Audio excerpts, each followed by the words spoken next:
영화공장 배드 테이스트 이 포맷으로 진행하는 거 아마 굉장히 저 오랜만인 것 같은데 사실 제가 이렇게 진행에 처음 나서 본 게 어제 마지막으로 진행해 본 지가 언제인지 잘 기억은 안 납니다만은 오늘 갑자기 제가 어떠한 모종의 사정 때문에 급히 진행을 하게 됐습니다. 저는 병자고요. 오늘 이 자리에 제가 없다는 건 무슨 얘기겠습니까? 파고님이 자리에 안 계시다는 뜻이겠죠. 파고님을 제외하고 또 다른 세 분들 함께 자리하고 계십니다. 우리 베테의 여신 우디님 나와 계십니다. 안녕하십니까, 우디입니다. 그리고 우리 배드테이스트에서 아주 정갈한 멘트를 담당하고 계시는 우리 다크님 자리하고 계시네요. 안녕하세요, 다크입니다. 예, 그리고 한때 WTF의 상징으로 알려졌지만은 최근에는 갑자기 동물과 애니메이션 정말 사랑스러운 어린이가 나오는 어린이가 나오는 동심의 세계로 돌아가신 우리 크리스님 자리하셨습니다. 네, 안녕하세요. 크리스입니다. 오늘 저희가 이렇게 함께 모이게 된 이유는 저희 원래 배드테이스트가 원래 처음 시작할 때 그 장르 영화 전문 좀 남들이 잘 보지 않았던 그런 좀 독특한 장르적 특성이 강한 영화를 다루자 해가지고 모였잖아요. 근데 우리가 한동안 뭐 개봉 영화 많이 다루고 우리 영화 친구분들에게 좀 더 좋은 영화를 소개시켜주고 싶다는 생각에 저희의 초창기와는 조금 다르게 굉장히 고급스러운 영화들도 많이 소개하고 그랬는데 오늘 한번 저희의 초심으로 돌아가서 진짜 제대로 된 그야말로 역대 최악의 그지 같은 공포 영화들은 뭐가 있을까 한번 얘기해보고자 이렇게 모였습니다. 다들 이런 뭐 역대 최악 흔히 그지 같은이라고 제가 표현하는 그런 영화들은 많이들 보셨나요? 그럴 리가요. 어떠셨어요, 다크님은요? 제 취향 아시잖아요.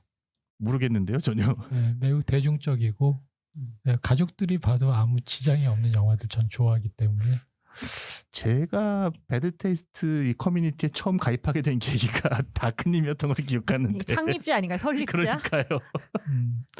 그러고 보니까 크리스님은 원래 이런 종류의 영화를 좋아하실 것 같은데 최근에 갑자기 노선을 좀 변경하신 것 같은데 무슨 특별한 이유가 있으신가요? 노선을 변경한 건 아니고 좀 스펙트럼이 넓어졌어요. 이유가 주간 넷플릭스를 하다 보니까 이것저것 골라서 하나씩 소개하는 게 나을 것 같아서 너무 제 취향 위주로만 계속 소개를 하면 좀 그렇거든요. 네. 취향은 변하지 않았지만 또 우리 영화 친구 여러분들의 다양한 성향을 감안해가지고 본인의 그 스펙트럼을 늘렸다. 멋진 표현이시네요. 원래 본인의 취향은 어떤 영화들인데요? 그걸 몰라서 물으세요. A급 영화들? 이렇게 말씀하시면 결국 이 리스트 또 우디님이 또 찾아오신 거 아닙니까? 그렇습니다. 사실 오늘 이 시간은 우리 그지 같은 영화의 제왕 닥두님께 헌정하는 그런 시간인데 그러고 보니까 닥두님은 왜 자리에 안 계실까요? 제가 함께 방송을 해주십사 청했으나 본인은 그지 같은 영화를 잘 모른다며 거절하셨습니다. 그렇죠. 본인의 표현에 따르면은 닥두님은 정말로 우아하고 아름다운 순결한 영화들을 사랑하시는 분이십니다. 맞습니다. 일단 지금 리스트를 제가 좀 보고 있는데요. 이 리스트들 일단 저도 사실은 이런 영화를 그렇게까지 많이 본 스타일은 못 되는데 왜 이러세요? 아니 근데 이 리스트를 보니까 정말 제가 이런 영화들 많이 못 봤구나 생각할 수밖에 없어요. 뭐 아는 영화들이 거의 없는데요. 그래서 제가 알기로는 저는 비록 호러를 잘 못 보지만 이 공포 영화 팬들이 상당히 너그러운 편이잖아요. 그렇죠. 그러니까 완듦새 같은 게 좀 많이 엉성하더라도 일단 아이디어 전제가 신선하거나 아니면 살인 방식이 기발하거나 그러면은 좀 칭송을 해주는 편인데 그럼에도 불구하고 이런 그 공포영화 팬들조차 도저히 장점을 참을 수 없는 그런 영화들이 꽤 많이 있는 모양이에요. 그래서 보니까 공통점을 보니까 그런 성공한 오리지널의 어떤 그 핵심을 완전히 상실하거나 아니면은 너무 저예산이라서 눈을 뜨고 봐줄 수가 없다. 그런 것들이 공통점이라고 하더라고요. 쭉 보니까는 리스트가 좀 몇 개가 있어요. 직접 뽑아오신 건 아니고 이제 다른 이런 사이트들이나 그런 곳에서 이제 만들어 놓은 순위를 좀 가져오신 거죠? 맞습니다. 소위 worst movie, worst horror movie 이런 리스트가 많이 돌아다니고 있는데요. 그 중에서도 오늘은 그 나름 좀 대중적인 인지도가 있는 인사이더 그리고 루퍼, 얼반 매터라는 세 군데의 미국 매체에서 뽑은 한 10개 정도 남짓의 리스트를 한번 정리해 보았습니다. 간단하게 하나씩 한번 소개를 해주시죠. 네, 먼저 인사이더지가 뽑은 역대 최악의 공포 영화고요. 지금 이 세 매체 모두 순서는 없습니다. 한번 불러보도록 하겠습니다. 버데믹, 땡땡, 쇼크 앤 테러, 제임스 응웬 감독. 이건 봤습니다, 제가. 아니 뭐 저질 영화 안 보신다면서. 아니 이거는 이 버데믹이란 영화는 인터넷이나 그런 데서 특히 밈 같은 거 좋아하시는 분들은 정말 많이 보셨을 거예요. 뭐라고 해야 될까요? 히치콕의 새를 한 10배 정도로 열화시키고 상황을 못같이 만들어 놓으면은 이런 영화가 나오지 않겠나 싶은 딱 그런 영화거든요. 오늘 본격적으로 얘기하기 전에 지난번에 저평가된 영화 리스트는 제가 유튜브에서 풀 버전도 보고 이것저것 좀 많이 찾아봤거든요. 그렇죠. 재미있어 하셨죠. 예, 근데 이것도 찾으니 풀 버전이 좀 있어요. 근데 한 5분 보다가 거의 다 껐고요. 도저히 안 되겠다. 내가 지금 이걸 뭐 하고 있는 거지? 막 그 생각도 들고 그래서 그냥 트레일러만 대충 다 봤거든요. 근데 제가 한 가지 공통점이 여기 나온 영화의 한 반 이상이 그 미국에서 코미디 센트럴이란 방송국에서 그런 프로가 있었더라고요. 미스터리 사이언스 시어터 3000. 그래서 그렇죠. 그지 같은 영화만 골라내서 거기서 이제 컨셉이 뭐냐면 미친 과학자 둘이 주인공 남자를 납치해서 그 그지 같은 영화를 강제로 보여주는 거예요. 고문처럼. 근데 이제 그러다가 어떤 영화는 그 미친 과학자들이 이건 너무 심하다 그래서 그 남자한테 사과하는 경우도 있고 그런 영화들이 여기 한 10대 편이 들어가 있더라고요. 아주 엄선된 네, 그리고 리스트네요. 유튜브에 아예 영화 풀 버전이 그 방송에 나왔던 그 방송 에피소드를 올려놓은 것도 있고 그래서 봤는데 이 버데믹 저는 이번에 처음 들어봤거든요. 근데, 처음 들어보셨다고요? 네, 이건 처음 들어봤어요, 진짜. 근데 일단 제작비가 $10,000라는 게 놀라웠고 $10,000. 그리고 IMDb 1.8, 로튼토마토 지수 18%, 관객 스코어 26%. 근데 역대급이네. 지금 병자님이 히치콕 얘기하셨잖아요. 예. 감독이 놀랍게도 알프레드 히치콕의 새에서 영향을 받았다. 그 얘기를 했고 안 받을 수가 없어요, 이 영화는. 네, 그리고 새들이 마을을 습격하는 내용이 나오지만 주된 내용은 두 주인공 간의 로맨스다. 예. 참 크리스님이 버데믹을 모른다라는 저런 말도 안 되는 이야기를 자신의 순결성을 지금 주장을 하시는데 굉장히 유용한 것 같아요. 저도 다음에 어디 가면 버데믹 그게 뭐예요? 이렇게 얘기를 해야 되겠네. 버데믹은 일단 제목부터가 짐작하시겠지만 버드와 그리고 팬데믹을 합성한 그런 말이겠죠. 아마 실제로 새들의 집단적인 그런 이상 행동 내지는 습격을 통해서 위협받는 사람들의 이야기가 주된 내용이고 크리스님의 정보에 의하면 거기에 로맨스가 굉장히 중요한 요소가 되는 것처럼 들리고 그렇습니다. 대충 제가 이번에 저도 본편을 다 보지는 못했어요. 차마 이 영화는 그렇게 굳이 봐야 될 이유가 있을까 싶기는 한데 몇몇 장면 워낙 유명하게 떠도는 장면들이 있어서 그걸로 그냥 대충 영화를 짐작을 하고는 있는데 일단 IMDb 평점이 1.8이더라고요.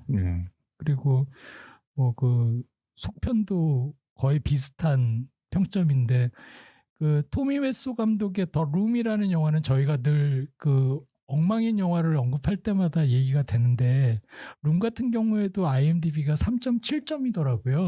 두 배네요. 그거를 비교하면은 이 영화가 얼마나 평점이 낮은가 비교가 되는 것 같고 감독인 제임스 응웬이라는 사람은 베트남 다낭 출신이래요. 그래서 아시아계 감독이고 근데 이제 사실상 미국인이고요. 지금 66년생이니까 53살 정도. 아직 그렇게 젊다고 하기도 그렇고 아직 좀 연로하시다고 하기도 그렇고 그래서 어떤 자기가 원래 온라인 영화관 운영 창업을 하는 걸로 영화계에서 먼저 이제 영향력을 행사하기 시작했고 그리고 이제 버데믹을 시작으로 해서 몇 편의 영화를 만들어서 이런 악명을 떨치게 되었다라고 검색이 되더라고요. 보니까 영화를 배운 적은 없고 음. 실리콘밸리에서 소프트웨어 세일즈맨을 했었다고 원래 예, 직업이. 그래서 보면은 이제 영화 바로 검색하시면은 실감을 하실 텐데 정말로 특수 효과란 이런 것이구나. 아, 그럼요. 네. 정말 특수한 효과를 보여줍니다. 그렇죠. 누가 봐도 아 저것은 따로 붙인 새. 저것은 정말 못하는 연기 뭐 이런 것을 바로 실감하실 수가 있죠. 제 트레일러를 여러 개를 봤어요. 왜냐면 리플을 좀 보려고. 이 리플이 뭐 많이 달린 게 몇 개 있을 거 아니에요. 그때 베스트 리플 하나가 사실 이 영화는 소설 원작이 훨씬 낫다. 원작이 존재하지 않기 때문에. 아, 멋지네. 대충 뭐 상상이 되죠. 다음 작품은 생이 중단되고 좀비가 된 믿을 수 없는 이상한 사람이라는 1964년 레이 데니스 스테클러 감독 작품입니다. 이건 IMDb 그래도 2점 넘던데. 2.2. 놀라운 점수군요. 네, 로튼 토마토 지수는 또 17%에 관객 스코어 14. 네. 아, 64년 영화네요. 이거 대단하네. 놀랐습니다. 제목에 일단 좀비도 들어가고 그리고 이렇게 철학적인 제목을 그리고 내용을 그냥 다 드러내는 것 같은 제목으로 영화를 만들었다는 것 자체가 이게 굉장한 도전이었을 거고 그러다 보니까 결과가 이렇게 참혹해도 뭐 충분히 이해가 될 수 있을 것 같아요. 이게 홍보 문구가 트레일러 보니까 여러 번 나오더라고요. 세계 최초의 몬스터 뮤지컬. 아, 뮤지컬? 네. 왜냐면 제가 봤더니 정말 아무 의미 없이 연결이 안 되는 노래와 춤이 계속 나오더라고요.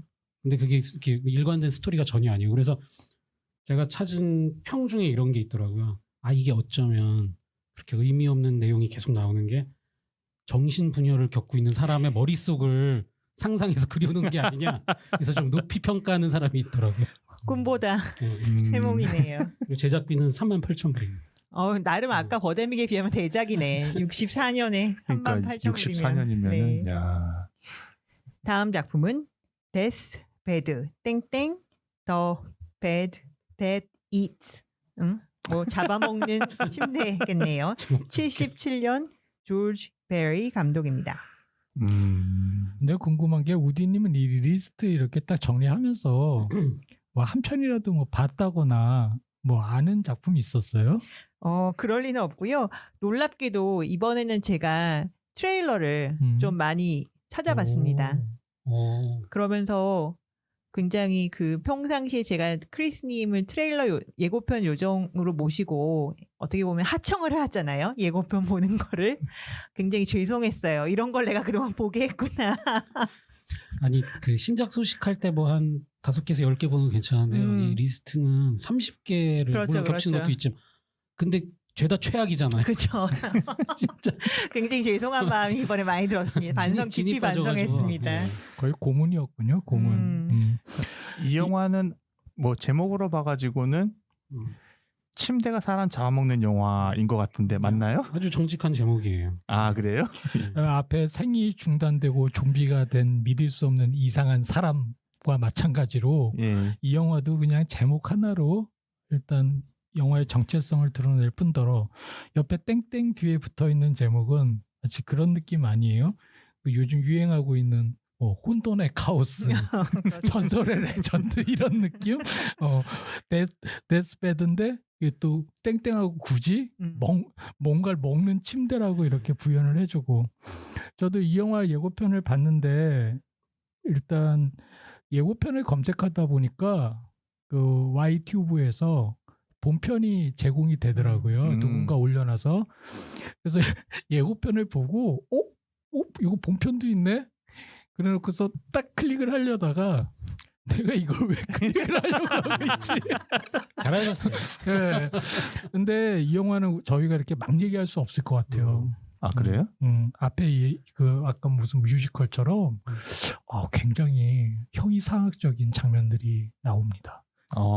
그리고 제가 이렇게 스킵을 하면서 본편을 좀 봤는데요. 개연성 이런 거는 개나 줘버려. 정말로 그냥 의식의 흐름대로 그냥 이렇게 가는 느낌.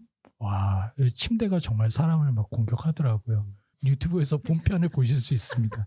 그리고 IMDb 평점도 꽤 높아요. 4.3. 어이구 명작이네. 거의 이 정도면 근데 로튼 토마토는 전문가들은 거부를 했는지 없고요.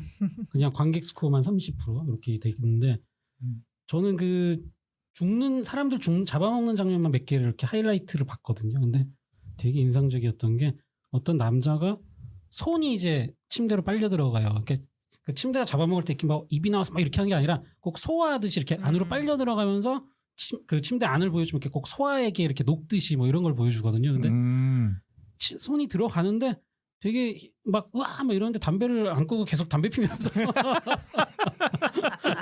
근데 손을 딱 꺼냈더니 뼈가 됐는데 완전 그 과학실에 있는 해골처럼 새하얀 그냥 손이 그냥 뼈로 이렇게 딱 나와가지고 여기서 하여튼 굉장히 인상적인 영화다. 네. 이게 발골을 굉장히 잘하는 발골을 침대군요. 정말 깨끗해요. 네. 광고 먹고 정확히 나올 것 같은데요. 침대는 가구가 아닙니다. 살인자입니다 하면서. 그리고 고소당하나요?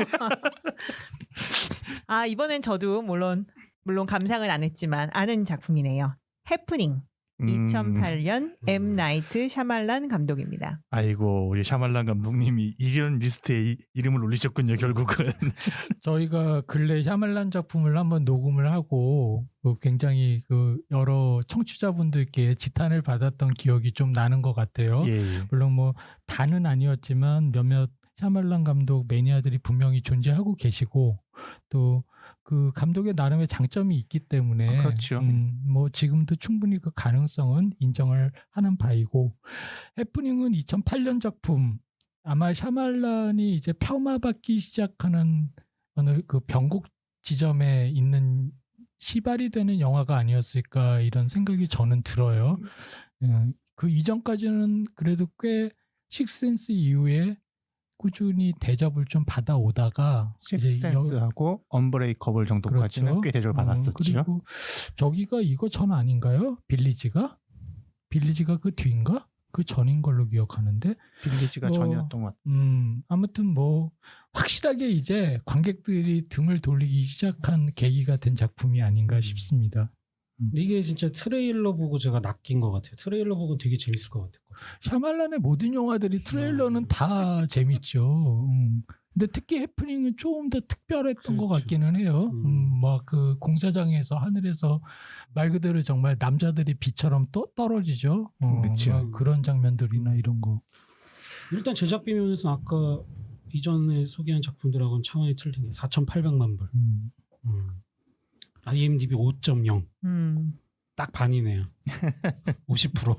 근데 그럼에도 불구하고 이렇게 워스트 리스트에 당당하게 이름이 올라간 걸 보면 굉장히 유난히 좀 미워하는 사람들이 또 있나 봐요. 실망이 컸어서 그랬을 거예요. 그렇겠죠. 네, 저도 그렇게 워낙 생각합니다. 큰 기대를 갖고 커리어를 시작한 감독이니까. 확실히 뭐 식센스만 해도 거의 전 세계를 깜짝 놀라게 한 들었다 놨다 했지. 작품이었잖아요. 들었다 놨다. 그 다음 작품 언브레이커블도 약간의 호불호는 있지만은 전반적으로 사실 그 당시에 그런 슈퍼히어로에 관한 이야기를 그 정도로 깊이 있게 다루는 작품이 있을까 싶을 정도로 나름의 성취를 얻어냈다고 생각하는데 그 이후에 뭐 사인이라든지 아마 이제 빌리지 같은 영화들 하면서 뭔가 똑같은 얘기를 반복하고 있네. 그런데 점점 더 안 좋아지네 라는 평가가 계속 나오기 시작하다가 바로 이 해프닝에서 특히 이제 정점을 찍은 게 아니었나. 그래서 앞에 것들과 비교하면 확실히 뭐 로튼 토마토라든지 평점들로는 생각해 보면은 훨씬 높은 평점을 받았음에도 불구하고 이렇게 또 비운의 리스트에 이름을 올리게 됐네요. IMDb는 높은데 로튼 토마토는 비슷해요. 그런가요? 그냥 18%. 뭐 관객 스코어도 24%뭐 그냥 그 정도니까. 다음 작품은 블레어 위치 2 땡땡 어둠의 경전입니다. 2000년 조 벌링거 감독입니다. 블레어 위치 2는 저는 못 본 것 같네요. 이거 생각해보니까 저는 블레어 위치 1도 그렇게까지 좋아하진 않았었어요. 그 당시에. 그러니까 제가 기본적으로 모큐멘터리라는 형식의 영화를 그렇게까지 좋아하진 않거든요. 다른 분들은 뭐 어떻게 이거 보셨나요 혹시? 블레어위치 1편에 관련된 여러 가지 뭐 호불호가 있지만 어떻든 그 영화가 만들어낸 성과나 어떤 기법적인 또 그 완성도 뭐 이런 것들은 인정을 안 할 수가 없는 것 같고요. 저 같은 경우에는 그거를 늘 소문 듣다 이제 제 기억으로 부천에서 아마 처음 공개가 됐던 걸로 기억을 해요. 부천 영화제에서 그때 보고 굉장히 즐거웠던 기억이 있어요. 저는. 네.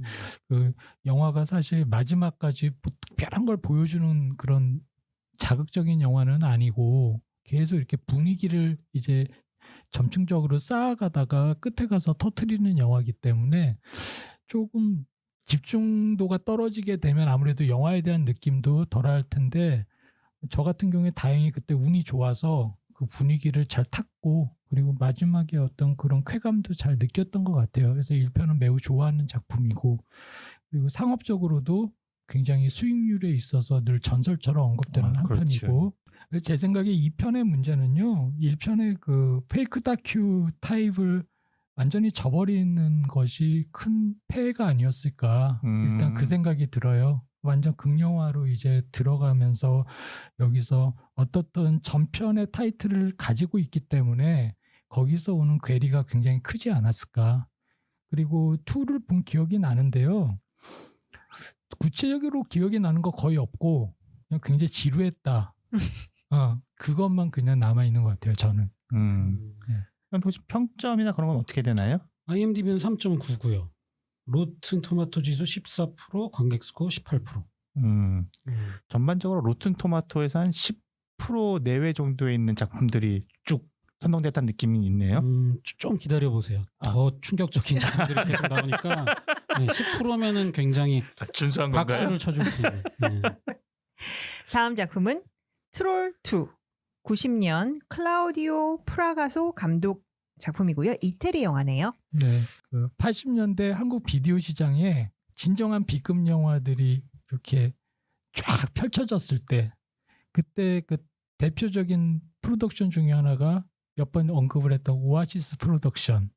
이곳에서 미국의 대표적인 풀문 프로덕션의 영화들과 함께 그 이제 다른 몇몇 그 유사 레이블의 영화들이 같이 출시가 됐어요. 이제 그 중에 하나가 이제 엠파이어 픽처스라고 이름만 들어도 괜히 웃겨. 예, 이제 거기에 사실상 가장 그 효자 노릇을 한 캐릭터 프랜차이즈. 중에 하나고 예, 이게 뭐 속편까지 나왔는데 거기까지만. 원은 확실히 재밌게 봤던 기억이 있는데 2도 봤을 것 같은데 기억은 전혀 안 나더라고요. 이게 보니까 1편을 그냥 이름만 마음대로 빌려서 이태리에서 만든 속편인 것 같고 제일 제가 이렇게 찾아보면서 놀랐던 게 감독이 영어를 잘 못하는데 대본을 자기가 썼나 봐요, 영어로. 그러니까 되게 좀 안 맞는 것도 있고 어색하고 그러잖아요. 그래서 배우들이 좀 자연스러운 말로 바꿔서 하면 감독이 그러지 말아라. 내가 써놓은 대로만 해라. 왜 그랬는지 모르겠어요. 하여튼 와우. 전체적으로 하여튼 미국인 캐스트하고 커뮤니케이션이 전혀 안 된 영화라고 그래요. 근데 이제 그거를 언젠지 모르겠는데 나중에 다큐멘터리로 또 제작을 했다 그러더라고요. 목적이 그거 아니야? 다큐 만들려고. 그것 때문에 웃겨보려고. 분명히 그 짚고 넘어가야 할 것은 요즘 세대 분들은 우리가 트롤 2를 얘기를 하면 그 드림웍스에서 만든 맞아요. 애니메이션하고 그렇죠. 예. 헷갈리실 분들이 있을 것 같아요. 근데 이제 전혀 다른 영화고요. 트롤 2 같은 경우에는 코로나 시국에 한참 개봉 영화 정체기에 국내에서도 조용히 개봉을 했는데 그 시점에서는 최고의 흥행 성적을 지금 기록하고 있는 영화로 기록이 됐어요. 그래서 이 트롤이라는 작품을 무시를 하면 안 된다. 그리고 분명히 잘 골라봐야 한다. 이런 말씀을 드리고 싶습니다. 드림웍스 애니메이션 말씀해 주신 거죠? 그 영화랑 이 영화랑 잘 구분을 해서 보자. 예.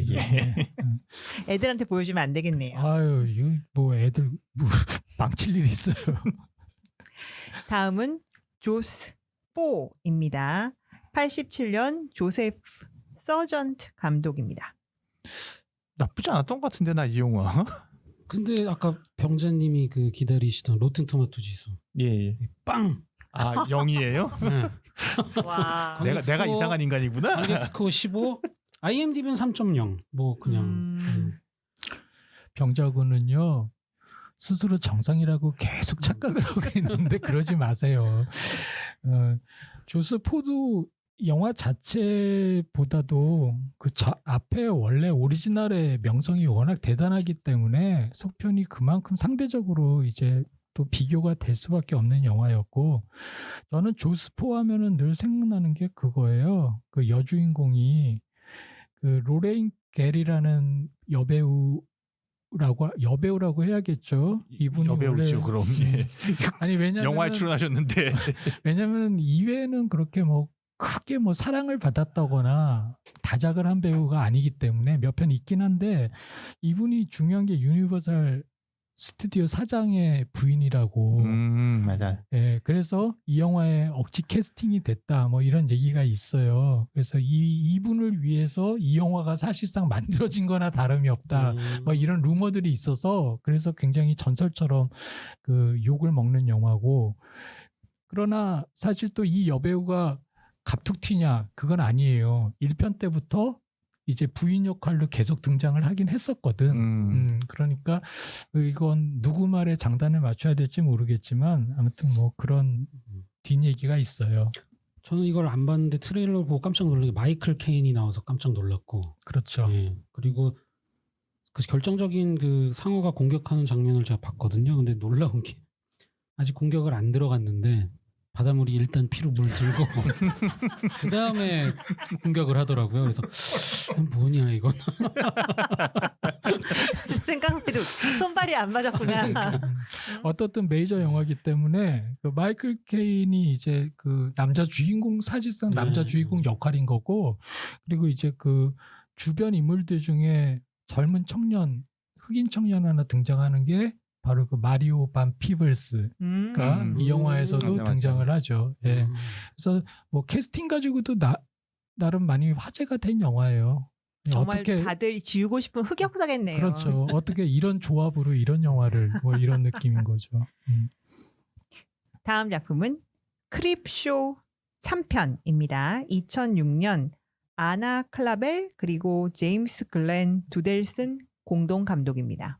저는 3편이 있는 줄도 몰랐는데. 아셨어요? 저도 몰랐어요. 네. 사실 이 리스트 보면서 지금 거의 대부분들 이런 영화가 있었구나라고 하면서 깜짝깜짝 놀라고 있는 중입니다. 네. 일단 1, 2편과 달리 이거는 보니까 스티븐 킹이나 조지 로메로가 전혀 관여하지 않은. 네, 그래서 망한 건지. 로튼 토마토 지수도 없어요, 이건. 심지어. 네, 그냥 IMDb 3.1 그냥 그게 다예요. 개봉을 못한 건가 그러면?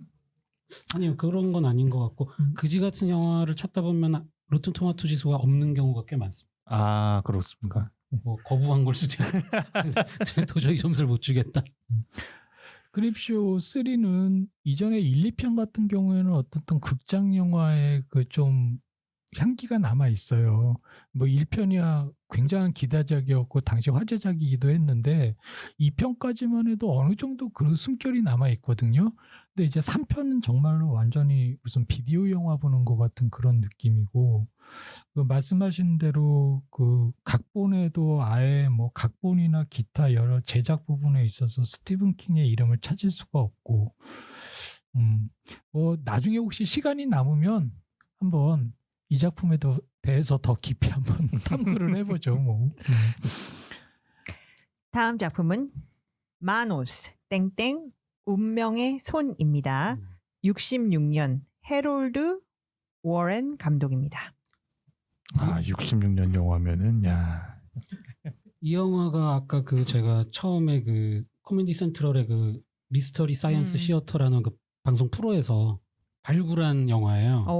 1993년까지 전혀 소개가 안 되다가 이 프로를 통해서 소개가 되면서 정말 너무 그지 같아서 컬트적 인기를 누린 영화라 그래요. 그래서 보면은 뭐 음성이랑 영상 싱크도 안 맞고, 예, 뭐 편집하고 연결 이런 것도 잘 이상하게 돼 있고, 뭐 하여튼 연기도 이상하고 그래서 근데 그게 도리어 인기를 얻어서 2010년대 이후에 속편이 3편까지 나왔고, 어머나. 그리고 2012년에는 애플용 비디오 게임이 또 나왔다 그래요. 네. 하여튼 트레일러를 잠깐 봤는데, 네. 잠깐 보고 그냥 껐어요. Y튜브를 보시면 공식 예고편이 한 3분 분량짜리가 있어요. 예고편이 3분 정도 된다는 거는 사실 굉장히 긴 거예요. 일반적으로 그렇죠. 보면 길어요. 근데 이제 그 얘기는 엔간한 걸 다 보여준다고 해도 과언이 아닌 거죠.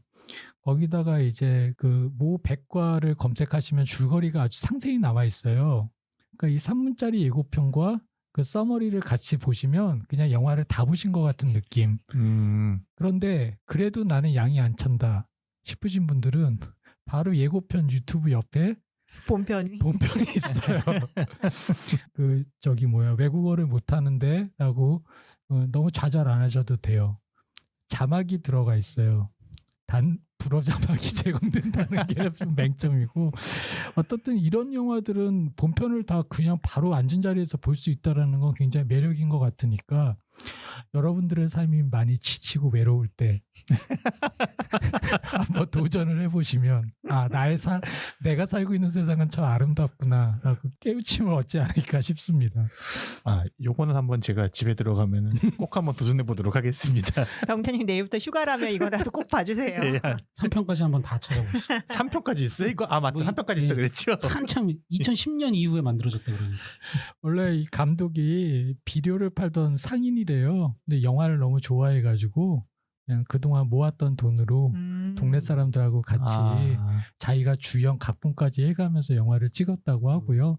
말씀하신 대로 묻혀 있다가 다시 발굴이 되는 바람에 아마 2018년경인가 나온 그 속편은 동시에 거의 2개가 이제 공개가 됐는데 아마 발굴된 이후에 그 매력에 흠뻑 빠졌던 팬들이 아마 주동이 돼서 속편을 만들지 않았을까 뭐 이런 생각을 하고 감독은 굉장히 영광스럽게 생각해서 그 제작에 비공식적으로 각본 참여도 해주셨다고 합니다. 네. 다음 작품은 서스펙트. 원제는 더 맹글러고요. 1995년 톰 후퍼 감독입니다.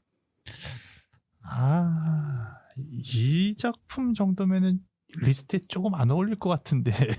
왜요? 저는 나쁘지 않게 봤다고 생각하거든요. 아까 조스포와 비슷하게요. 자신을 평범하다고 생각하지 마세요. 서스펙트 같은 경우도 국내 정식으로 비디오가 출시가 됐고 개봉은 안 했고요. 그리고 스티븐 킹이라는 이름 때문에 이제 매니아들은 많이 찾아본 영화들 중에 하나죠. 예. 그리고 원작이 원래 맹글러라는 제목의 단편 소설이 원작이고 이걸 이제 장편으로 확장을 했는데 제 기억으로는 주연이 로버트 잉글랜드였을 거예요. 예, 나이트메어에서 프레디 역을 했던. 그리고 토비 후퍼 감독 이름이 제일 중요하죠. 감독이 바로 그 전설의 텍사스 전기톱 대학살과 엘리게이터 같은 작품을 만들었던 토비 후퍼라는 것이 더 매력적인 요소인 작품이고 말씀대로 저도 뭐 그렇게까지 최악인가 싶은데 아마 원작자나 감독 이름 그리고 주연 배우 뭐 이런 네임밸을 생각하면 아마 많이 좀 실망들 하지 않았나 싶네요. 크리스님은 혹시 못 보셨나요?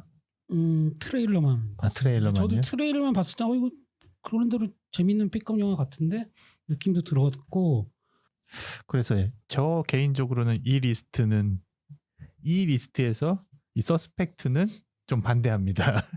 이게 괜찮다고 말을 쉽게 못하겠다. 취향에 따라서 나름 괜찮게 보실 수 있는 작품이라고 생각합니다. 다음 작품은 거대 거미의 습격. 1975년 빌 르반느 감독입니다. 요거는 제가 트레일러 보니까 그래도 나름 재밌어 보이던데.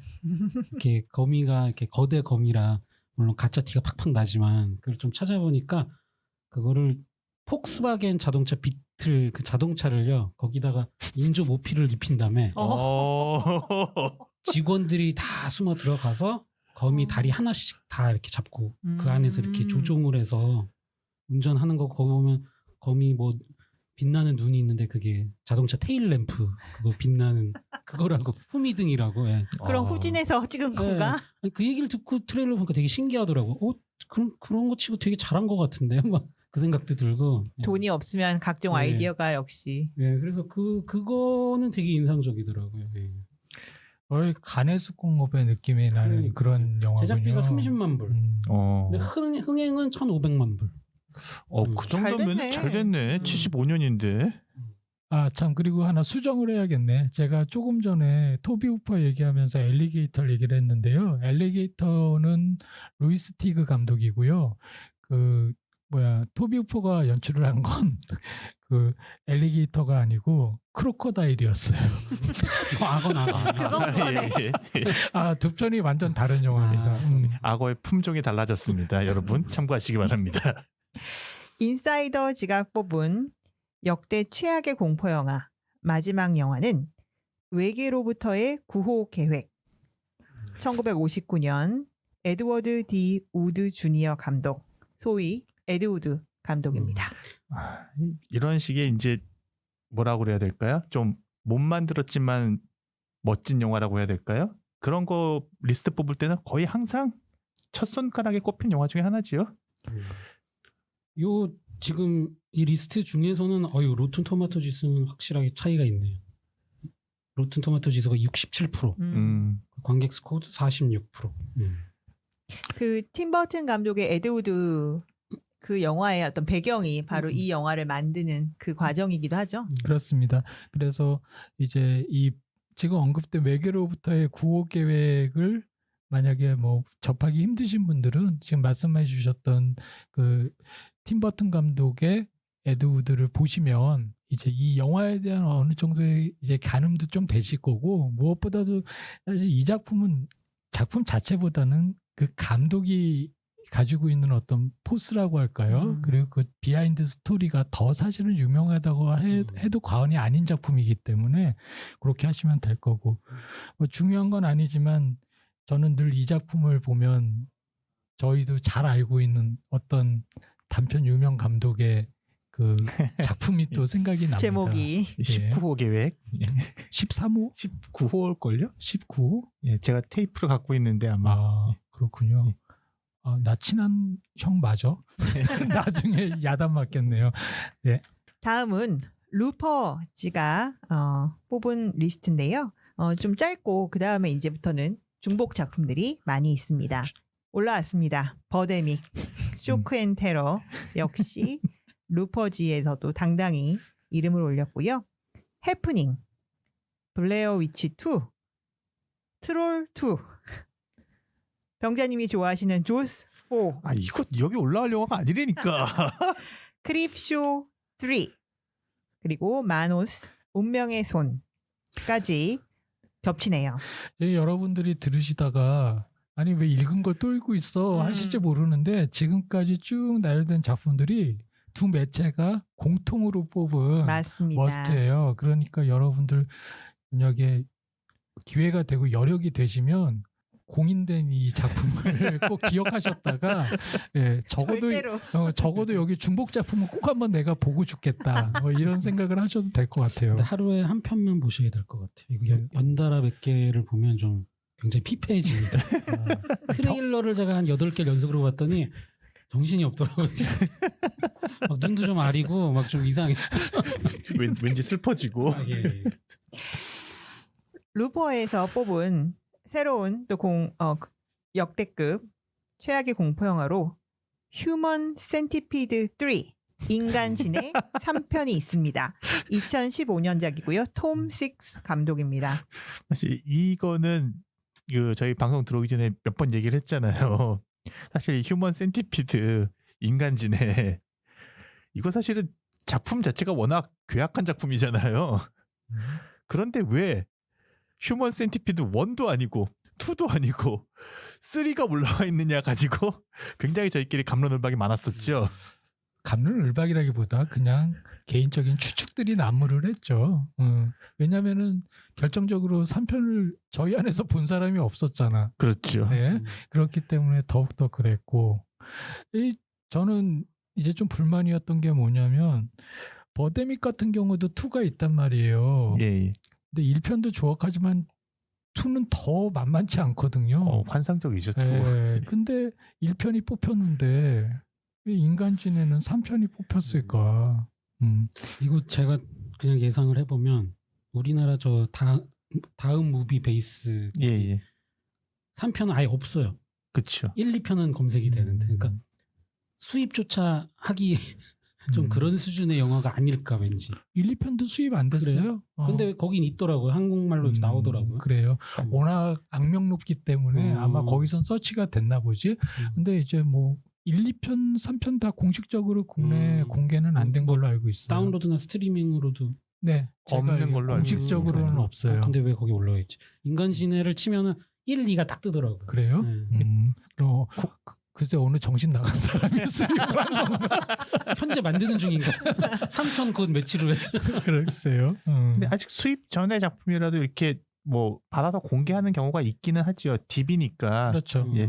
정보를 받아서 오는 경우가 있긴 한데 도대체 이 그렇게 정보에도 올라오지 않은 이 인간지네 3는 안 그래도 조악한 1, 2에 비해서 도대체 얼마나 더 조악하길래. 근데 병자님 저희 정정하셔요. 이 영화는 조악이라는 말로 좀 표현하기는 좀 억울한 감이 있어요. 영화 만듦새 자체가 조악하게 하다기보다 그 상상력이 발칙한 거지. 그 전체적인 어떤 분장이나 그럼 뭐 그렇죠. 세트나 굉장히 정갈하죠. 이런 영화들 딱 우리 닥터님이 좋아하는 우아한 영화류. 정갈이라는 표현은 좀 그렇지 않습니까? 아니 저는 그렇게 느끼는 게 왜냐면 그러니까 지금 우리가 앞에 얘기했던 이제 몇몇 작품들 무슨 뭐 폭스바겐에다가 뭐를 씌워가지고 다리를 조종하고 뭐 이런 느낌의 영화들 또는 버데믹처럼 이거는 마치 컴퓨터 그래픽으로 종이를 오려붙인 것 같은 느낌의 새 뭐 이런 느낌은 아니거든. 예. 나름 진지하고요. 그리고 이제 2편 같은 경우에는 흑백으로 만들었어요. 그리고 이 영화들이 재밌는 게 2편의 세계는요. 그 세계 안에서는 인간지네 1편이라는 영화가 존재하는 세계예요. 그래서 이 맞다. 예. 영화의 영향을 받아요. 3편에서는 인간지네 1, 2편 시리즈가 그 세계 안에 존재하는 영화로 또 나와요. 그러니까 계속 세계가 겹겹이 확장이 돼요. 그러니까 뭐 이런 부분들이나 감독이 범상치는 않은 거죠. 분명히 나름의 예술론을 가지고 있어요. 전부 같은 감독인가요? 네, 같은 감독이에요. 예. 저는 안 봤지만 트레일러만 봤는데 진짜 그냥 보면 보통 B급 영화 약간 그런 때깔 되는 것 같더라고요. 오디님도 아까 그래서 트레일러 보셨다고 저한테 항의를 하시길래 이런 것도 영화냐. 그래서 제가 아니 트레일러를 보고 지금 인간지네를 이야기하다니 라고 얘기를 했어요. 이 영화는 절대 트레일러는 빙산의 일각입니다. 그 느낌은요. 본편을 보셔야 돼요. 최악이죠, 최악. 이 트레일러의 베스트 리플을 보니까 이런 짓거리를 자꾸 하니까 외계인이 지구에 안 오는 거다. 아주 정확한. 우리를 지켜주는 그런 영화군요. 다음 작품은 슬립 워커스입니다. 원제는 스티븐 킹의 슬립 워커스죠. 92년 믹 가리스 감독입니다. 이것도 나름대로 알려진 작품이지요. 국내 정식으로 개봉을 해서 극장 상영을 한 유일한 영화로 알고 있어요. 그리고 당연히 비디오 DVD도 출시가 됐고요. 이유는 원작이 스티븐 킹이기 때문에 그런 것 같고요. 그리고 감독 믹 게리스도 나름의 뭐 유명한 감독이고, 이 영화를 얘기할 때 절대 뺄 수가 없는 게 여주인공 마드첸 아믹이라는 여배우인데요. 아마 지금 파고님이 옆에 있었으면 아마 또 입에 침을 튀기면서 아마 뭐 과거를 또 회상할 텐데 굉장히 독특한 페이스를 가지고 있는 여배우였어요. 이제 이 즈음에 몇몇 영화들 제임스 스페이더가 같이 출연했던 스릴러 드림 러버 뭐 그런 영화들도 있었고요. 잠깐 반짝했는데 이제 이후에는 참 보지 못하는 그런 배우였고, 이 작품 하면 또 하나 특이한 사항은 다른 작품들은 스티븐 킹의 원작 단편 내지는 장편들을 다 영화화했는데 스티븐 킹이 유일하게 오리지널 시나리오를 쓴 작품이 있어요. 그게 바로 이 슬립 워커스고요. 덧붙여서 스티븐 킹이 유일하게 한번 자기가 연출을 했던 영화가 있죠. 이게 바로 맥시멈 오버드라이브라는 영화고, 그러니까 스티븐 킹 하면 저희가 영화와 떼어놓을 수가 없는데도 불구하고 사실 이렇게 여러 군데 발을 걸치고 있지만 정작 자기가 직접 연출을 했다거나 직접 시나리오를 쓴 작품들은 생각보다 그렇게 많지 않다는 거. 그리고 네. 평가도 그렇게 좋지 않죠. 그렇죠. 예. 슬리버커스는 대략 내용은 뭐 무슨 캐리의 사이코를 합치고 거기다가 캐피플을 더한 것 같은 그런. 근데 제 기억으로는 그 동호회 시절에 우디님이 같이 이 영화를 저랑 보러 갔던 것 같은데 국도극장으로 기억 안 나세요? 그럴 리가 있나요? 그러니까 아니 저는 그렇게 기억을 하고 있는데 속아서 우디님은 가신 거 아니에요? 속아서. 그러니까 우디가 갈 리가 없는데 어느 년이야? 혹시 납치를? 그럴 리가 없는데. 꿈꿨나? 이 영화가 국도극장에서 당시에 개봉을 했는데 딱 일주일인가 상영했거든요. 그때 저는 이 영화를 꼭 무슨 일이 있어도 나는 이걸 필름으로 봐야 해서 봤던 기억이 있어서 더 좀 남다른 기억이 있고, 마지막으로 이 영화 음악이 여러 개가 등장하는데 그 중에서 에냐의 보아디케아라는 음악이 있어요. 아, 형 또 우리 다크 형이 또 애냐 되게 좋아하시죠? 뭐 대개까지는 아니고, 근데 그 당시에 에냐 싫어하는 사람이 있었나요? 저 싫어했었어요. 저도 싫어했습니다. 두 분 잘났고요. 그래서 그때 이제 그 선풍적인 히트를 기록했던 에냐의 사운드 트랙이 굉장히 인상적으로 영화에 등장을 하는데, 이 곡은 그 장윤영 감독의 Tell Me Something에도 똑같이 사용이 됐어요. 그래서 들어보시면 이 음악 하실 텐데, 제가 유일하게 자신 있게 부를 수 있는 외국어 곡이 되겠습니다. 네. 네, 노래방 TMI 됐고요. 노래방 한번 같이 가셔야겠네요. 그렇게 질문을 하면 제가 준비한 멘트를 못 하잖아. 이 노래는 그냥 허밍으로만 되어 있는 노래이기 때문에. 그럼 노래방 안 가시고 즉석에서도 가능하시고. 왜들 저러지 요즘. 자, 루퍼지에서 선정한 역대급 최악의 공포 영화 마지막 작품은 House of the Dead. 2003년 우베 볼 감독입니다. 이건 저도 본 거네요. 마침내. 저도 봤죠. 이거는 워낙 유명하고, 일단 감독님부터가 이 우베볼이라는 이름 자체가 이미 어떠한 장르고, 또 이분이 만든 이 게임 원작을 가지고 만든 영화들, 그 자체가 그냥 하나의 장르 아니겠습니까? 이 작품 같은 경우에는 지금까지 얘기한 여러 영화들을 이제 종합해서 말 그대로 활용정 다시 한번 말씀해 주세요. 활용점점 아니 점정이요. 예. 다시 한번. 죄송합니다. 제가 혀가 꼬여가지고요. 아무튼 우베볼의 어떤 전설을 사실상 이제 시작한 작품이라고 해도 그냥 뭐 과언이 아닌, 이후에 이제 많은 작품들의 이제 어떤 일관성을 보여준 그런 시작이라고 할 수 있는 작품인 것 같아요. 이 영화 마지막에 그거죠. 그 1인칭 시점으로 이렇게. 게임 자체가 원래 그런 게임 아닌가요? 예, 그러니까 제가 게임을 잘 몰라서. 게임 자체가 원래 그런 게임인데 그걸 실제로 스크린에서 그렇죠. 굉장히 괴악하게 구현한 걸로 유명한. 아니 근데 이게 디렉터스 컷 DVD가 있더라고요. 근데 웃기는 게 추가 영상 같은 게 있는 게 아니라 그 장난식으로 극 중에서 우베볼이 나와서 납치를 당한 다음에 우베볼을 묶어놓고 이 영화를 본인이 보게 만드는 거예요. 그런 영상이 DVD에 들어가 있다고. 양심은 살아있구만. 자기도 아는구만. 네, 마지막 리스트는 얼반 매터라는 대중지가 뽑은 역시 무순입니다. 여기도 역시 좀 겹치는 작품이 몇 개 있습니다. 생이 중단되고 좀비가 된 믿을 수 없는 이상한 사람, 아까 64년 작품이고요.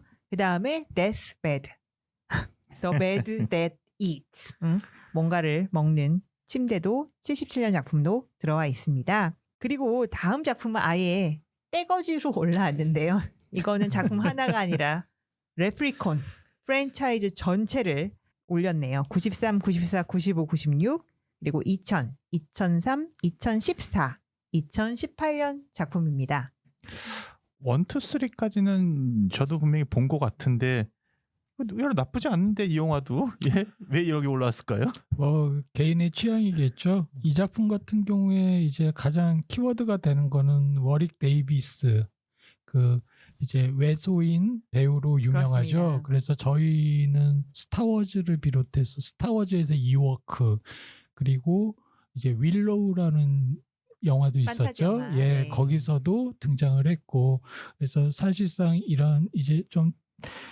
작은 체구의 그 배역에는 거의 뭐 전담하다시피 하시는 나름의 레전드이신데 그 공교롭게도 자신을 메인으로 한 캐릭터로는 레프리콘이 유일하죠 아마.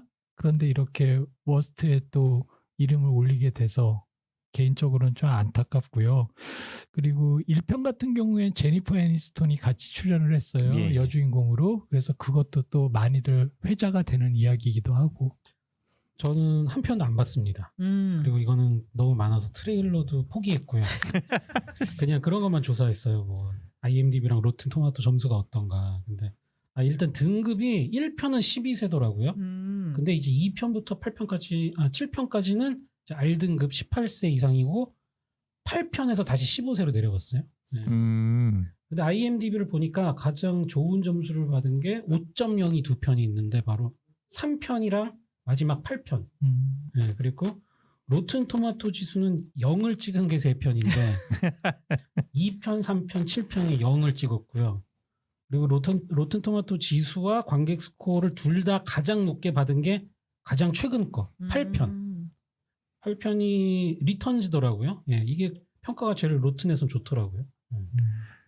그 대표적인 게으른 프랜차이즈로 봐야 될까요? 그런 평가라면? 글쎄요. 게으른 거하고 평점하고는 또 별개니까. 근데 지금 보면은 대략 한 10편에 육박하는 시리즈가 나왔다는 건 게으르다는 말은 좀 미안하고 또 열심히 계속 찍고 있고 보는 사람도 있고 그렇죠. 제 기억으로는 시리즈 몇 편인가는 우주로도 가요. 그러니까 레프리콘이 그 아시겠지만 그 요정이잖아요. 그렇죠. 조금 이렇게 이 영화에서는 이제 그 사악한 요정으로 그 좀 그 나쁜 기운이 더 강조가 되는 건데 이제 뭐 우주로도 가고 뭐 어떤 에피소드는 아예 흑인들이 주인공으로 등장을 하는 뭐 이런 에피소드도 있고 그렇더라고요. 그리고 오리진도 한 편 있고 마지막 거는 리턴즈였고 뭐 할 건 다 한 것 같은데 다음 작품은 왠지 오늘 소개된 모든 영화 중에 그래도 우리 크리스님께서 가장 호기심을 갖고 접하시지 않았을까 싶은데 제목은 좀비 스트리퍼스입니다. 2008년 제이 리 감독 작품입니다. 호기심을 가졌을 뿐만 아니라 나왔을 당시 이미 봤어요. 이 영화를 일단 좀비 스트리퍼스라는 제목도 그런데 여기 여자 배우가 그 90년대 굉장히 유명한 포르노 배우가 나오거든요. 제나 제임슨이라고.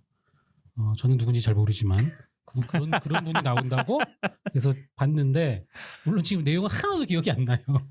그냥 스트리퍼들이 이제 좀비가 돼서 막 물어뜯고 그랬던 것만 기억나고 또 여기 당시 그 제나 제임슨 남자친구였던 그 유명한 MMA 선수 티토 오티즈가 또 여기 같이 출연했던 거 제가 기억나고요. 근데 찾아보니까 18일 만에 촬영을 끝낸 영화라고. 근데 제작비는 100만 불. 리스트에 언급된 영화들 중에 여러분들이 아실 만한 블레어 위치라던가 샤말란 영화를 제외하고서는 공식적으로 공개된 그러니까 개봉을 한 영화로는 드물게 이 작품도 포함이 됩니다. 예, 그래서 뒤늦게나마 국내에도 정식으로 개봉을 했고 지금 VOD를 통해서도 보실 수가 있고 예, 로버트 잉글랜드 웅께서 또 여기 출연을 해주시는 맞습니다. 노익장을 병자님도 보신 것 같은 뉘앙스? 제가 원래 그 나이트메어 시리즈를 정말 좋아하고 그 덕분에 로버트 잉글랜드 웅도 정말 좋아하거든요. 사실 저는 로버트 잉글랜드 웅이 나오는 영화는 기본적으로 저한테는 일정 이상 점수를 먹고 들어가요. 그래서 봤습니다. 예. 로버트 잉글랜드가 나왔었나요? 저는 예. 제나 제임슨밖에 기억이 안 나가지고. 정자님은 그래서 주성치가 좋아요? 로버트 잉글랜드가 좋아요? 그건 비교하면 안 되죠. 예. 주성치 형님은 예. 영화를 영화냐 아니냐를 판단하는 중요한 기준 중에 하나고요. 로버트 잉글랜드는 주성치가 나오지 않는 여러 가지 영화 중에서 가장 뛰어난 어느 정도 제가 믿고 찾는 어떠한 배우 중에 한 분이신 거죠. 비교할 수가 없습니다. 다음 작품은 The Beast of Yucca Flats, 뭐 유카 평원의 괴물 정도 되겠습니다. 61년 콜먼 프랜시스 감독 작품입니다. 정말 모르겠네요, 이 영화는. 어떤 영화예요? 그냥 넘어가죠. 제가 트레일러를 봤는데 트레일러 곡이 지루해가지고 제가 보다가 껐어요. 아, 그쵸. 예고편이 지루해요? 예, 예고편이 오. 지루합니다. 뭐 그냥 사막에서 방사능에 노출이 돼서 이상하게 변형된 인간이 뭐 누구 쫓아다니고 뭐 그런 내용인 것 같아요. 근데 저는 비스트라고 그래서 저도 이거 트레일러를 봤는데 별로 그렇게 분장도 많이 한 것 같지도 않고 그래서 저 예, 그냥 못생긴 사람을 썼나? 좀 이건 봐야지만 왜 이런 평가를 받는지 알 수 있을 것 같아요. 다음 작품은 스마일리입니다. 2012년 마이클 제이 갤러거 감독입니다. 이것도 이름은 많이 들어봤는데 좀 봤나 안 봤나 기억은 전혀 안 나네요. 어떤 영화죠? 이 작품도 국내 정식 공개가 됐죠. 스마일리라고 하면 여러분들 그 많이들 그 이미지를 알고 계시는 노란 동그라미에 이렇게 활짝 웃고 있는 그냥 눈 땡땡 있고 입 모양 있는 그걸 일반적으로 스마일리라고 하죠. 우리가 엔간히 뭔가 좀 인상적으로 보는 그 소품이나 캐릭터들은 다 공포 영화에서 한 번씩은 활용을 하잖아요. 그러니까 스마일리도 안 할 수가 없겠죠. 그래서 이 영화도 보면은 그 살인마가 얼굴이 그 우리 배지나 그 그림에서 보는 눈 땡땡 있고 입 이렇게 옆으로 이 갈라진 그 얼굴을 이렇게 뒤집어 쓰고 있어요. 그래서 스마일리고, 그래서 뭐 평점이 워낙 안 좋아서 개봉 당시에 너무 보고 싶었는데요. 놓치는 바람에 저도 제대로 영화를 보지는 못했고 그렇습니다. 다음은 로미나입니다. 2018년 멕시코 영화고요. 디에고 코엔 감독입니다. 이거는 일단 넷플릭스에서 시청 가능하시고요. 아, 넷플릭스에 있어요? 네, 있는데 이 영화가 좀 인상적인 게 로튼 토마토 지수가 보통은 그 전문가 평점이 0이 나오는 경우가 꽤 있거든요. 관객 스코어가 0이 나오는 경우는 잘 없는데 이거는 관객 그걸 해냈나요? 스코어가 제로예요. 와우. 난 이 영화 봤어. 그랬어요?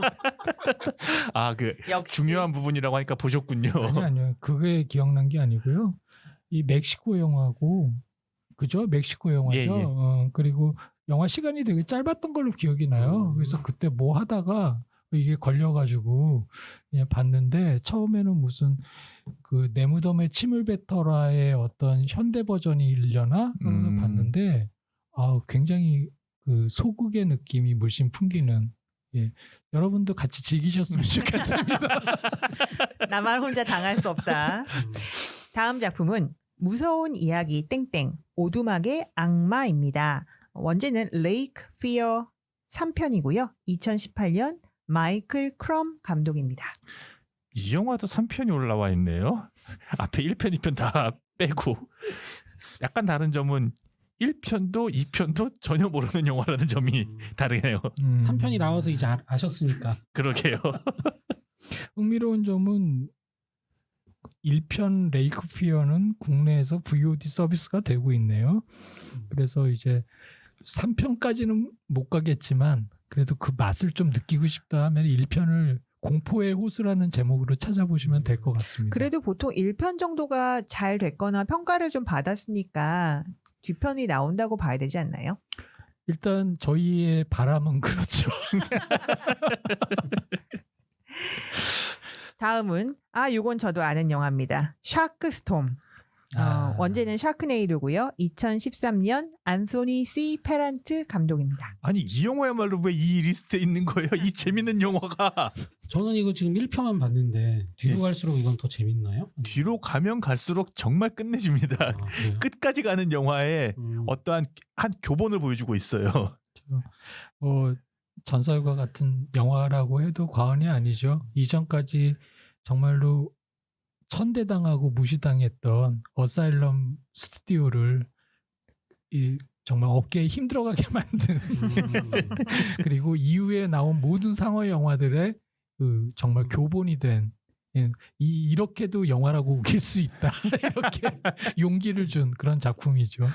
정말 이 시리즈는 전편의 상황도 말도 안 되는 상황인데 그 위에 말도 안 되는 상황을 계속해서 하나씩 얹고 하면서 정말 거의 그러니까 영화 시리즈 끝에쯤 가게 되면은 와 정말 그렇죠. 설정을 보는 것만으로 그러니까 누군가에게는 정말 피를 끓게 만드는 그러한 스토리가 됩니다. 나중에는 그 주인공의 그 부인이 상호한테 죽나 뭐 그래요. 근데 어떻든 그 아버지가 과학자야. 그래가지고 이 부인을 살려요. 로봇으로. 근데 결정적인 이제 하이라이트는 날더라고. 근데 이제 웃기는 게 그 부인 역할이 타라레이드. 타라레이드고 그 아버지가 그 저기 우리 맨날 얘기하는 그 왜 악역 전문 배우 있죠? 그 또 게리 부시께서 직접 참여하시는. 그래서 놀라운 게요. 이 영화가 그 로봇으로 부활한 딸과 아버지가 서로 그 애증의 대화를 나누는 장면이 있어요. 예. 거의 한 이 두 사람의 그 대화 씬의 한 전체는 한 화면 안에 둘이 들어오는 적이 한 번도 없어요. 같이 안 찍었구나. 제가 볼 때. 그래서 이 영화 정말 저렴하게 그냥 비싼 사람들 따로따로 불러서 찍고 지금 연결을 했나 본다. 근데 정말 충격적인 건 맨 마지막쯤 되면은 둘이 또 같이 있는 장면이 있어요. 이 영화의 완성도를 보여주는 그 극단적인 예라고 볼 수가 있을 겁니다. 이 영화는 맨 앞에 시리즈만 보시면은 절대로 이 시리즈의 매력을 느끼실 수 없습니다. 반드시 처음부터 끝까지 정주행하시는 거 추천드리고요. 마지막 편 제외하고는 모두 넷플릭스 올라와 있습니다. 넷플릭스 서비스 끝났고요. 끝났나요? 예. 이 좋은 영화가 총 6편까지 이제 본국에서 나왔고 국내 5편까지 넷플릭스 서비스가 되다가 올해 초인가 서비스가 종료됐어요. 아쉽네요, 이거 진짜. 그러나 실망하지 마십시오. 다양한 VOD와 심지어는 DVD로 발매가 되어 있기 때문에 언제든지 보실 수 있습니다. 얼반 매터에서 뽑은 역대 최악의 공포 영화 한 작품이 남아 있습니다. 그리고 그 작품은 놀랍게도 버데믹 쇼크 앤 테러. 정말 이게 쇼크 앤 테러네요. 그래서 오늘 제가 뽑은 참고한 세 리스트 모두의 3관왕을 차지한 버데믹 쇼크 앤 테러입니다. 이거는 정말 다른 분들 보신 분 있나요? 저 말고 혹시? 저도 대략은 대략은 보셨나요? 저는 처음부터 끝까지 정말 정주하고 봤거든요. 예. 꼭 한번 보십시오. 여러분도 영화를 할 수 있습니다. 저는 하이라이트 장면을 뭘 하나 봤는데 이런 게 나오더라고요. 여주인공이 남자 주인공한테 보통 남자들이 제 외모만 보고 접근해서 섹스가 목적인데 당신 안 그렇다. 그러더니 다음 장면에 섹스 장면. 제가 이거 트레일러 봤는데 여주인공은 거의 속옷 차림이던데요. 네네. 이렇게 전설적인 영화라면 도리어 우리는 그 블루오션을 노려야 돼. 어떻게든 돈을 모아서요. 우리 베테에서 이 영화 한국 판권을 우리가 가지면 이건 두고두고 분명히 보시는 분들이 있을 것 같아요. 그래서 오늘 뭐 방송이 올라갈 때쯤 명단을 우리 뭐 팟빵 게시판이랑 그다음에 유튜브 그 설명 부분에다가 올려놓을게요. 그래서 이걸 다 찾아보실 수는 없겠지만 그 예고편이라도 한 번씩 보면서 도대체 어떤 분위기의 영화인지 잘 모르셨던 영화는 한 번씩 보시고 땡기시면 한번 풀 버전도 찾아보시면 즐거운 시간 되지 않을까 싶습니다. 그리고 제가 이거를 쭉 IMDb 평점을 정리하다 보니까 IMDb가 10점 만점이었지. 이거를 보다가 보니까 5점 만점인 걸로 착각을 한 거예요. 순간 3점, 4점, 2점, 2.2가 제일 많아요. 5점 만점이 아니었지. 10점입니다. 10점 베테 만점. 스코어로 치면 1점이네요. 1점. 그렇죠. 그리고 꽤 많은 수의 영화가 그 Y튜브를 통해서 그 본편이 제공이 되고 있으니까요. 지금 나의 인생이 너무 각박하다, 내 주변이 너무 힘들다 이러시는 분들은 이런 영화들을 보시면서 위안을 얻으시기 바랍니다. 개인적으로 제가 나이트메어 시리즈의 3편 정말 좋아하거든요. 그 영화에 보면은 침대가 주인공을 먹는 장면이 나옵니다. 물침대에 주인공이 갇혀가지고 죽는 장면이 나오는데요. 저 그 장면 정말 좋아하거든요. 따라서 저는 이 중에서 이 데스베드 무슨 일이 있어도 꼭 한번 보고 말겠습니다. 지금 조니 뎁이 나오는 장면을 얘기를 하시는 거죠? 그렇죠. 예. 제 생각에 다른 거 몰라도 이거를 좀 몇 개 보고 나시면 우리가 개봉작 이런 것들이 갑자기 굉장히 수준이 높아 보이는 좋은 현상이 있을 수도 있겠네요. 예, 오늘 저희가 준비한 리스트는 역대 최악의 공포 영화입니다. 이 작품들 아마 많은 분들이 거의 보시지 않았을 텐데 아까 잠깐 그 오디님이 말씀하신 것처럼 인생에 뭔가 불만이 있다, 답답하다, 또는 내 마음대로 막 풀리지 않는 것이 있다라고 할 때 이런 영화 한 편씩 찾아보시면서 여전히 세상에는 이런 것도 있는데 나 역시 좀 더 힘을 내서 열심히 살아봐야겠다라는 생각을 할 수 있는 약간 뭔가 일본 애니 마지막 장면의 대사 같은데 뭔가 좋은 경험을 할 수 있지 않을까 생각합니다. 자, 그럼 오늘 수고해 주신 여러분들 감사합니다. 고맙습니다. 감사합니다.